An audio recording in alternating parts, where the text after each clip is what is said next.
If you want to take control of your money and make sure that your money is working for you, the first thing that you absolutely have to do is create a budget. This budget is going to look different for everybody and really boils down to what is most important for you, your financial goals, and your priorities. Because honestly, if there's one thing that I'm trying not to do right now, it is compare myself to other people, especially in terms of the way that my money works. Everybody is in their own place with their own priorities, and you never fully know exactly what's going on with somebody. They might seem like they have a lot of money and they're able to buy a lot of things, but you never know, they may be in tons of debt. So for today's video, we are going to go into budgeting 101 and the way to create the budget that works best for you. Also, if you're new here, hi, my name is Zoe, I'm 23, I graduated from college last May, so I'm in my first year of post-grad life, and I'm just trying to find my way in the world a little bit and understand all of these things that I wish I would have learned before I graduated college. So this is me sharing all of this information with you as I learn, so we can learn together. So I think we all know that budgeting is a good thing to do, but here are just a few of the reasons why that is. Number one, a budget makes you more conscientious when you are spending money. This means that you're probably more likely to think about the money that you are spending because you're going to have to input that money in later and see it categorized. So you're less likely to rush into purchases that you may not need. Number two, if you're anything like me and you feel guilty when spending money, it allows you to spend money more guilt-free because you know that you're dedicating your money to your specific financial goals, allowing you to have the savings and the goals that you want to reach, while also letting you enjoy the fact that you have earned this money through your own hard work and you deserve to spend it as well. Number three, it helps you create stability. If you know what you're going to be spending, it allows you to know what you're going to be saving and make sure that you are allocating that money appropriately. Number four, budgeting can help you to reach your financial goals by breaking big purchases down into much more manageable, smaller ones. That way you don't have to rely on decisions that might bring you into debt. So with that, let's get into a step-by-step guide on how to create a budget that works for you. Just a disclaimer, I'm not a financial advisor. Like I said, I'm 23, I am very new with all of this stuff. I am just sharing the information that I have learned. Please take everything that I say with a grain of salt. I'm a firm believer that you cannot set up a budget until you know the amount that you are spending. So the first step in budgeting is to track your money. And there's a variety of ways to do this, some a lot more simple than others. Some banks will automatically track your purchases and categorize them for you. You could use an app that does this as well if you have multiple bank accounts that you want to consolidate together. For example, I have used the app Mint for a while. I do believe that app is actually going away, but for my purposes, it hasn't kicked me out yet, so I'm gonna be using that thing until it goes because it just works for me. Or another option is you can buy some kind of expense tracker from like Etsy, for example, and input your expenses manually and categorize them yourself. Just as a little hint, this is actually going to be coming to my own Etsy store soon, very, very soon, if not already. So make sure to check out the link below to see my Etsy store. If that is out, it will be out soon, I promise. Taking the time to just simply track your budget, I think will make such a huge difference because it not only allows you to see what categories you are spending into and where your money is going, but it's also allowing that subconscious thought of you are going to be aware of your finances, and this will just help you whenever it comes time to really developing a budget and sticking to that budget. Once it's time to actually be creating your budget, the amount that you actually want to be spending on all of the different aspects of your life, a good simple place to start is the 50-30-20 rule. So first, take your yearly post-tax income. 50% of that income should go towards your necessities. So that's things like your rent, your utilities, groceries, things that you can't live without. Any minimum payments that you have. Next, 30% should go towards your wants because like I said at the start, you deserve to reap benefits from the hard work that you're putting into making money. So this would include things like nice dinners, travel, entertainment, anything along those lines. The final 20% should go towards your debt repayment and your savings. So obviously this is very much an outline and it should be tailored to your own specific needs. For example, in my case, my 20 and 30 are probably flipped. I currently am trying to use more like 20% of my budget from my wants and 30% is going into my savings at the minute. That's just what is working out for me right now as I'm really trying to save while I'm young, so that I have more when I'm older. depending on your own situation, depending on the cost of living in the area that you're in, you may have to adjust this, and that is perfectly okay. This is just an outline of approximately is a good way to allocate your money, but it's different for everybody. The way that you're going to customize this is with step 3, to create your own financial goals. So once you have a rough idea of where you want your money to go, how you want to allocate it, you need to set some financial goals for yourself. And this can be anything from paying off all of your debt in the next few years, all of your student loans, to saving for a down payment on a house, or saving up for a big vacation. First, I would focus on your long-term saving goals, so that is like for retirement. The sooner that you start investing money for retirement, just the more money that you're gonna have. Pay particular attention to any pre-tax contributions that you can make, so things like your 401k and your HSA, you can invest those pre-tax. And often if you are working for a corporation or a big company or something like that, your employer might also match your contribution to those accounts, and that is what is so key. You do not want to be missing out on any money that can be left on the table. So for example, at my company, I can invest 6% of my paycheck into my 401k, and my company will match that. And a similar case with my HSA. If I put in I don't even know how much, I think it's like $1,000 a year, then my employer will also put in another $1,000 on top of that.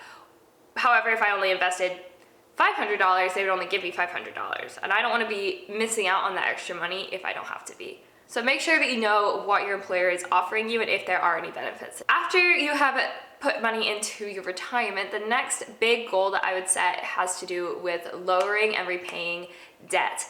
Being debt-free is such a privilege, and it's really hard to do, I think, in this day and age. And if you can do that, I think that is absolutely incredible. Particularly if you have any credit card debt, pay that off as soon as possible. Your APR for that is probably so high, meaning that the interest that you're paying on that is like 20% for a lot of people or more. Like, let's say you have $1,000 of credit card debt and you're paying an interest rate of 20%. That is literally an extra $200 on top of that. Imagine what you could buy for $200. A lot. You don't want to be buying money for $200. You know, that's all the interest is. Once you have focused on those two things, I think the next big item is to focus on growing an emergency fund. There are a variety of opinions on how much money you should actually be putting into this emergency fund. Generally, I hear between 3 to 6 months of your living expenses. So for me, I'm aiming for 6 months of my living expenses right now. And I also keep this in a high yield savings account so it can keep on accumulating growth. I right now use Marcus by Goldman Sachs, which I think has about a 4.5% interest rate, which is huge. I am also a big fan of creating sinking funds for short-term financial goals. So for example, if you have a very big purchase that you need to make at the end of the year, let's say $1,200, then every month of the year you can contribute $100 into a sinking fund so that you're ready to pay those $1,200 when the time comes, rather than just paying $1,200 upfront at that time of the year. For me, it is ways for me to girl math my way into not being sad when I have to spend all my money. Personally, the categories I currently have sinking funds set up for are vacation, flights, I have a car fund in case there's any emergencies that come up with my car that need to be fixed, a gift fund, which I like to save for Christmas because that is lots of money that I always seem to wind up spending, and I think having a gift fund at the end of the year will make that spending a lot better, and I will be more willing to spend more money on people without feeling concerned about it. And then I also have a life events category. I don't have a super specific purpose for that, but you know, I'm in my 20s, I'm probably gonna want a house someday, I might want a wedding someday. There's just like things that I feel like will be coming in my life that I would probably want to have money for. I have various goals set in each of these categories by a particular date, and that is how I work out how much money I want to contribute to these each month. So your next step is to pick a budgeting method, and I feel like this is really the fun part of this. Like, this is how we turn this whole money making scheme into a game. You get to strategize and figure out what makes you accountable for your money. So here are some options that you could pick. I know a lot of people, whenever they first start out and are really just trying to be disciplined, they try cash stuffing, where essentially it is exactly what it sounds. You have a bunch of envelopes for each of the categories that you spend money in, and at the start of the month, you put the amount of money, the amount of cash into those envelopes that you are willing to spend, and when that money runs out, that money runs out. This method really allows you to see what you're actually spending and how much you have left, because you're having to look at it every time that you make a purchase. This is not my preferred method just because I feel like it is a little bit of a hassle in my opinion, but for just starting out, it can be really good to keep you disciplined. I know a lot of people who really like this method. A similar method, but one that I think is a little bit more convenient, is that you have multiple cards that you might use for different categories of spending. So this just helps you to keep your finances separated and really see where your money is going, what you've already spent it on. Maybe you open up debit accounts where you only put in the amount of money that you're willing to spend into those accounts so you can't go over, or maybe you have separate credit cards that you use. Maybe one of them is more for like food and dining and necessities, and the other one is more for fun stuff. Just be aware, if you are going on the credit card route, that you want to make sure that you are paying everything off in a timely manner. Like I said, we don't want to get into any unnecessary debt here. Also, the advantage with that is that often with credit cards, there might be like points and rewards, but that is for another video. My personal preference, however, is just to use a plain old budget tracker using Google Sheets.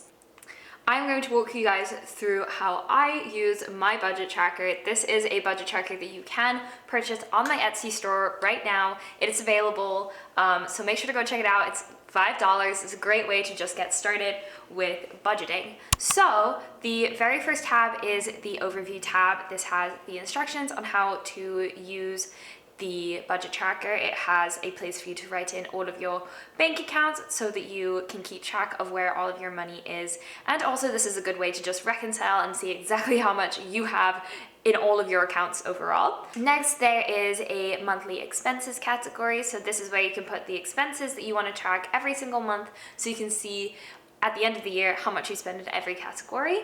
I also have a place here for you to fill in your financial goals. So you can put in the name of your sinking fund. Let's just do an example. I'm gonna add life events.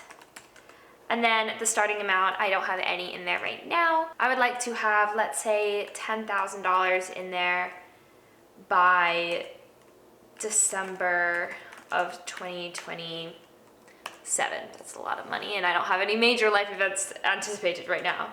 Then it'll automatically calculate, so I will need to be putting $200 into that sinking fund every single month in order to hit that goal. Next, we can hop into the monthly view. So let's just look at January as an example. Anything on this spreadsheet that you see in italics is automatically calculated, so you don't want to write over unless it specifically states that you should write over, which is, for example, down here in this account section. So you should start out each month by going into this income section and putting in your anticipated income for the month. So if I'm anticipating 2 paychecks and my cash rewards from my credit card, I'll just put those straight into there. And I will put those under budget at first so that I can see how much money I'm anticipating making every month. Once I've done that, I'll be able to see that it automatically adds up in the budget category. Next, underneath that income box, I have a place for all of your accounts, and this is going to populate with all of your accounts that you put in on the first page, as well as all of the sinking funds that you have going on, so you can see a breakdown of everything. However, I do want to point out there is a box at the top in your overview that will calculate your net worth, and that is only including your accounts and what is actually in your accounts. So it won't include your sinking funds in that, because it's assuming that if you're putting in the information in your account, then it doesn't want to double count. Anyway, just so that you're aware. I like having this feature just because I like to see everything all in one place, and I don't want to be going back and forth on a whole bunch of different bank accounts to see what I have. The next input box that we have here is your bills and subscriptions box. So you can go ahead and fill in all of the bills and subscriptions that you have, and you can put in the date that they are due so that you make sure you don't ever forget to pay them. And you can budget for how much you pay on a regular basis for each of those bills.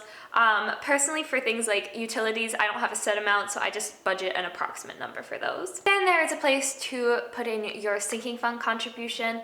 all of your funds will pre-populate into this box, and you can go ahead and write in the amount that you budget to put in and then the actual amount that you put in.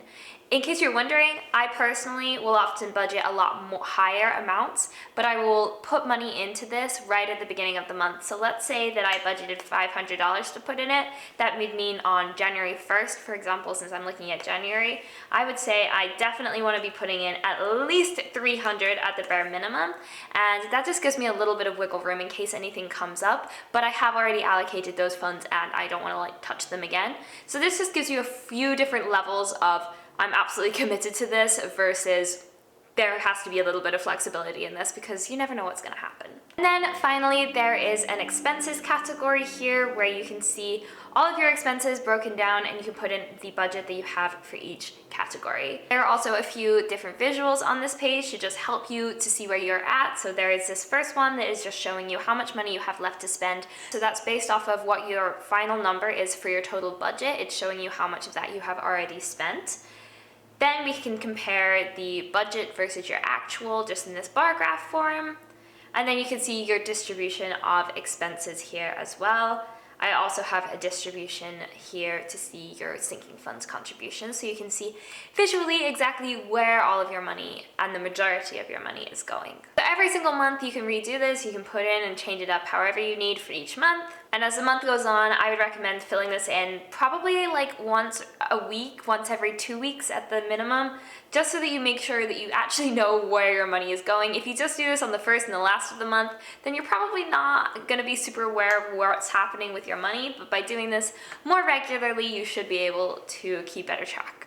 You can also see a yearly summary using this spreadsheet that'll show you where your money has gone for all of the months of the year. You can see every month in this line graph form where the money is going. You can see how much your total income was, how much you were saving, and how much you were spending on bills and expenses. You can see what you put into your sinking funds every single month and also your overall savings distribution. I like to keep my emergency fund like in that sinking fund because I just keep it all in one place anyway. So in my mind, it is kind of a sinking fund. And then you can see your year-to-date expenses distribution and how much you spent in every single category over the course of the year. I was in for quite a shock at the end of last year when I saw how much money I spent in some of these categories that I didn't realize were such high spending categories for me. Sometimes it just happens that way and it's kind of crazy to look at. So very interesting stuff. You can also see how your budget versus your actual spending plays out at the end of every month. Like I said, the final step in this making your budget process is to make this a regular habit. You really do just need to hold yourself accountable to make this a priority in your life if you really want to take control of your finances. I would also recommend automating any processes that you can. For example, if you are going to be investing money, then you might want to automate your putting your funds into the account or into your savings account, anything like that, paying off your credit cards.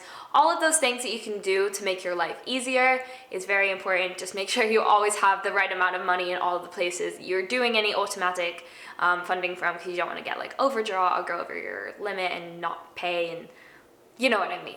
Just make sure you're being responsible with those kinds of things. And that's it. Easy peasy. If you have any questions at all about any of this, feel free to reach out to me. Feel free to leave a comment below. I'm happy to talk about this stuff with you guys. I think that it's a great way for us to grow and learn all together. If you have any other advice for me, I would love to hear that. Leave that below as well. Thank you guys so much for watching, and I will see you in my next video. Bye!